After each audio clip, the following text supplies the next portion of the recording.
நேர்களை மத்தியில் பாஜக மூன்றாவது முறை ஆட்சி அமைத்தாலும் மற்றொரு புறம் பாஜகவுக்கு எதிராக ஒரு வலுவான எதிர்க்கட்சி தேவை என்ற ஒரு நோக்கத்திற்காக இந்தியா கூட்டணி நாடெங்கும் உள்ள பல்வேறு கட்சிகளும் இணைந்து உருவாக்கப்பட்டது. கடந்த தேர்தலில் அவங்க எந்த அளவுக்கு தங்களுடைய பலத்தை நிரூபிச்சாங்க அப்படின்றதையும் நம்மால் பார்க்க முடிந்தது. ஆனால் தொடர்ந்து இந்த இந்தியா கூட்டணியை பொறுத்த வரைக்கும் அப்பப்போ உரசல்களும் விரிசல்களும் வந்து கொண்டே இருப்பதை நம்மால் பார்க்க முடிகிறது. என்னதான் தேசிய அளவில் ஒரு ஒற்றுமையான ஒரு கூட்டணி அப்படின்னு காட்டிக்கிட்டாலுமே மண்டலங்கள் வாரி பார்க்கும்போது இந்தியா கூட்டணியில் இருக்கக்கூடிய கட்சிகளுக்கு இடையே அடிக்கடி ஏதாவது ஒரு தகராறு இருந்துகிட்டே தான் இருக்கு. ரொம்ப குறிப்பா சொல்லணும்னா நமக்கு பக்கத்து மாநிலமான கேரளாவை எடுத்துக்கோங்களேன். இந்த கூட்டணியில் ஒற்றுமையாக இருக்க வேண்டிய கம்யூனிஸ்டும் காங்கிரஸும் இங்கே எதிரெதிர் துருவத்தில் இருக்காங்க. மேற்கு வங்கத்தில் மம்தா தலைமையிலான தேசியவாத காங்கிரஸும் மற்றொரு புறம் கம்யூனிஸ்டும் எதிரெதிர் துருவத்தில் இருக்காங்க. டெல்லியை பொறுத்த வரைக்கும் காங்கிரஸும் ஆம் ஆத்மி கட்சியும் எதிரெதிர் துருவத்தில் இருக்கு.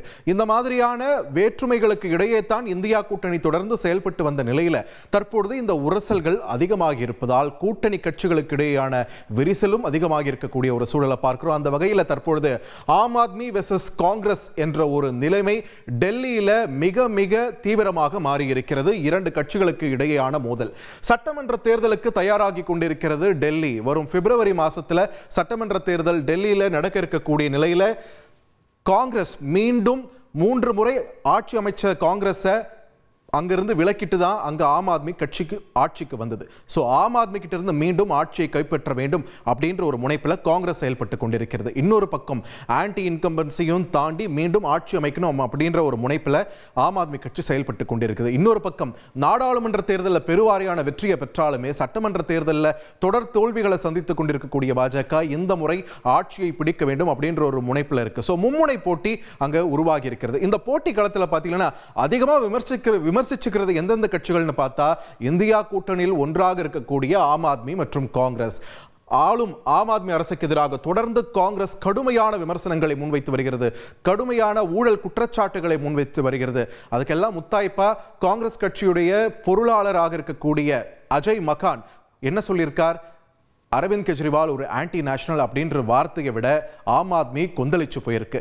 டெல்லி மாநில முதல்வர் அதிஷி அஜய் மக்கான் மேல நடவடிக்கை எடுக்கலைன்னா 24 மணி நேரத்தில் அதற்கான விளைவுகளை நீங்க சந்திக்க நேரிடும் அப்படின்ற ஒரு கெடுவையும் காங்கிரஸுக்கு விதிச்சிருந்தாங்க. ஆனாலுமே காங்கிரஸ் திடமாக நிற்கிறது. குறிப்பா டெல்லி மாநில காங்கிரஸ் ரொம்ப திடமாகவே ஆம் ஆத்மிக்கு எதிராக இருக்கிறது. ஸோ இந்த சூழல் தொடர்ந்து இருக்கக்கூடிய நிலையில இரண்டு தரப்புலையும் மாறி மாறி குற்றச்சாட்டுகள் வைத்துக் கொண்டே இருக்கிறார்கள். இந்த கட்டத்தில் இப்போ என்ன ஆயிருக்குன்னு பார்த்தீங்கன்னா டெல்லி அரசின் மீது விசாரணைக்கு உத்தரவிட்டிருக்கிறார் துணைநிலை ஆளுநர் வி.கே. சக்சேனா. இதற்கு பின்னாடி பாஜக இருக்கான்னு கேட்டா இல்ல, பின்னணியில் இருப்பது காங்கிரஸ் வேட்பாளர் ஒருவருடைய புகார். டெல்லியின் முன்னாள் முதல்வரான ஷீலா தீட்சித்துடைய மகன் சந்தீப் தீட்சித் தான் இந்த புகாரை கொடுத்திருக்கார். என்ன சொல்லியிருக்கார்? இங்க மகளிர் உரிமை தொகை திட்டம் இங்க இருக்கு இல்லையா, அதே மாதிரி அங்க டெல்லியிலையும் அந்த திட்டம் இருக்கிறது. அங்க அரவிந்த் கெஜ்ரிவால் தலைமையிலான அந்த அரசு பெண்களுக்கு கொடுக்கக்கூடிய இந்த உரிமை தொகைக்கு டேட்டா கலெக்ட் பண்ணக்கூடிய பணிகள், அந்த தரவுகளை சேகரிக்கக்கூடிய பணியில அரசு சாராத ஆட்கள் தான் அந்த டேட்டாவை கலெக்ட் பண்ணிட்டு இருக்காங்க. இதனால தகவல் திருட்டு மாதிரியான சம்பவங்கள் நடைபெற வாய்ப்பு இருக்கிறது.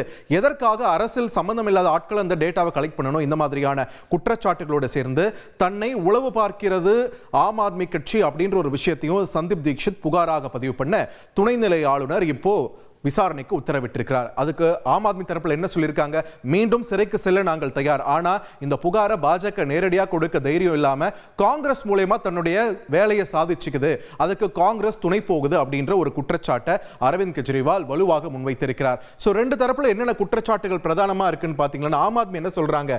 மாநில காங்கிரசும் டெல்லி மாநில காங்கிரசும் பாஜகவும் இணைந்து கூட்டு சதி செய்கின்றன ஆம் ஆத்மி அரசுக்கு எதிராக. அதுலயும் குறிப்பா அந்த புகார் கொடுத்த சந்தீப் தீட்சித் இருக்காரு இல்லையா, ஷீலா தீட்சித் மகன், அவர் போட்டியிட போவது காங்கிரஸ் சார்பாக தான் போட்டியிடுகிறார் என்றாலுமே அவருக்கு தேர்தலில் நிதி கொடுத்து உதவி செய்வது என்னமோ பாஜக தான். சந்தீப் தீட்சித் மாதிரியான சில வேட்பாளர்களுக்கு பாஜக தான் நிதி வழங்குகிறது அப்படின்ற ஒரு கடுமையான குற்றச்சாட்டு ஆம் ஆத்மி தரப்பில் இருந்து முன் வச்சிருக்காங்க. இதற்கு பதிலளிக்கும் விதமாக டெல்லி மாநில காங்கிரஸ் என்ன சொல்றாங்க? பாஜகவோட பி டீமாக தான் இங்க அரவிந்த் கெஜ்ரிவால் தலைமையிலான இந்த ஆம் ஆத்மி கட்சியானது செயல்பட்டு கொண்டிருக்கிறது. ஆர்எஸ்எஸும் பிஜேபியும் சேர்ந்து உருவாக்குனது தான் அரவிந்த் கெஜ்ரிவாலுடைய ஆம் ஆத்மி என்ற அளவுக்கு குற்றச்சாட்டுகளை முன்வைக்கிறாங்க. அது மட்டும் இல்லாம டெல்லி மட்டும் இல்லாம ஹரியானா, குஜராத், கோவா, மத்திய பிரதேசம், சத்தீஸ்கர் இந்த மாதிரியான மாநிலங்கள்லாம் தேர்தல் களத்தில் பாஜகவுக்கு எதிரான வாக்குகளை காங்கிரஸுக்கு வராம பார்த்துக்கக்கூடிய வேலையை ஆம் ஆத்மி தான் பண்ணிட்டு இருக்கு. பாஜகவோட பி டீமா வாக்குகளை பிரிக்கும் வேலையை பார்த்து கொண்டிருக்கிறது அப்படின்ற ஒரு குற்றச்சாட்டை வலுவாக காங்கிரஸ் வைத்திருக்கிறது. சோ இத்தனை மோதல்களுக்கு இடையே ஒரே கூட்டணியில எப்படி தேசிய அரசியல்ல இரண்டு கட்சிகளும் செயல்பட்டு கொண்டிருக்கின்றன அப்படின்ற ஒரு கேள்வியை தான் இங்க அரவிந்த் கெஜ்ரிவாலுக்கும் செய்தியாளர்கள் முன் வச்சாங்க. இத்தனை ஊழல் குற்றச்சாட்டு சொல்றீங்க, அப்புறம் ஏன் கூட்டணியில் இருக்கீங்கன்னு கேட்கும்போது அரசியல் நிர்பந்தத்தால் தான் நாங்கள் கூட்டணியில் அங்கமானோம் அப்படின்ற ஒரு விஷயத்தை பதிவு பண்ணியிருக்கார் அரவிந்த் கெஜ்ரிவால்.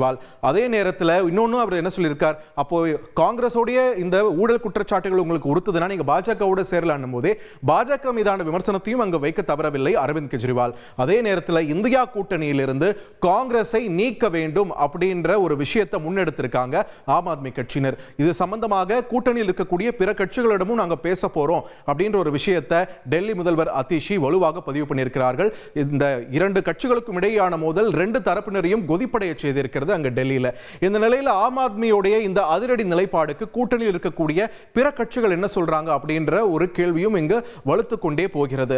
மற்றொரு சூழல்ல இங்க காங்கிரஸும் இங்க ஆம் ஆத்மியும் மோதிக்கொண்டே இருக்கக்கூடிய நிலையில அங்க டெல்லியில கிராஸ் ரூட் லெவல்ல இறங்கி தேர்தல் பணிகளை செய்து கொண்டிருக்கிறது பாஜக. இந்த இரண்டு தரப்பு அடிச்சிட்டு இருக்க நேரத்தில் அந்த பக்கம் பாஜக சைலண்டா அவங்களோட வேலையை பார்த்துக்கிட்டே தான் இருக்காங்க. இந்த நிலையில தொடர் உரசலில் இந்தியா கூட்டணி கட்சிகள் இருக்கக்கூடிய நிலையில மம்தா தலைமைக்கு அடி போடுகிறார்கள் கூட்டணியில் இருக்கக்கூடிய சில தலைவர்கள் அப்படின்றது இங்க நாம உற்று நோக்க வேண்டியதாக இருக்கிறது. சோ காங்கிரஸ் இந்த கூட்டணியிலிருந்தே விலக்கப்பட வேண்டும் ஆம் ஆத்மி சொல்றாங்க. மற்றொரு பக்கம் கூட்டணியில் இருக்கக்கூடிய லாலு பிரசாத் யாதவ் அவருடைய கட்சியா இருக்கட்டும், இல்ல தேசியவாத காங்கிரஸ் உடைய சரத் பவார் அவருடைய மகள் சுப்ரியா சுலே இவங்க என்ன சொல்றாங்க, கூட்டணிக்கு தலைமை மாற வேண்டும், மம்தா பானர்ஜி தலைமையேற்று நடத்த வேண்டும் அப்படின்ற ஒரு விஷயத்தை அவங்க பதிவு பண்ணியிருக்காங்க. இப்போதைக்கு இந்தியா கூட்டணியில வலுவாக இருக்கக்கூடிய கட்சிகள்ல திமுக மட்டும்தான் காங்கிரசுக்கு ஒரு முழுமையான ஆதரவு கொடுத்து கொண்டிருக்கிறது. மற்ற கட்சிகள் தேசியவாத காங்கிரஸ், திரிணாமுல் காங்கிரஸ் இவங்க எல்லாருமே காங்கிரசிடம் தொடர்ந்து அதிருப்தியிலேயே இருந்து கொண்டிருக்கிறார்கள். இப்போ ஆம் ஆத்மி எதிர் திசையிலிருந்து மோதவே ஆரம்பிச்சிட்டாங்க. சோ அடுத்து என்ன நடக்க இருக்கிறது, இந்தியா கூட்டணி நிலைத்து நிற்குமா அல்லது இந்த டெல்லி தேர்தல் களத்திலேயே இந்த கூட்டணியில் ஏற்பட்டிருக்கக்கூடிய விரிசல் எந்த அளவுக்கு மாற இருக்கிறது, கூட்டணி ஈக்குவேஷன்ஸ் மாற இருக்குதா, இல்ல கூட்டணியிலிருந்து யாராச்சும் விலக போறாங்களா, இல்ல தலைமை மாற போகிறதா என்ற பல்வேறு கேள்விகள் தொடர்ந்து எழுந்த வண்ணம் இருக்கின்றன. இதற்கான பதில்கள் நமக்கு வரும் நாட்களில் தான் தெரிய வரும்.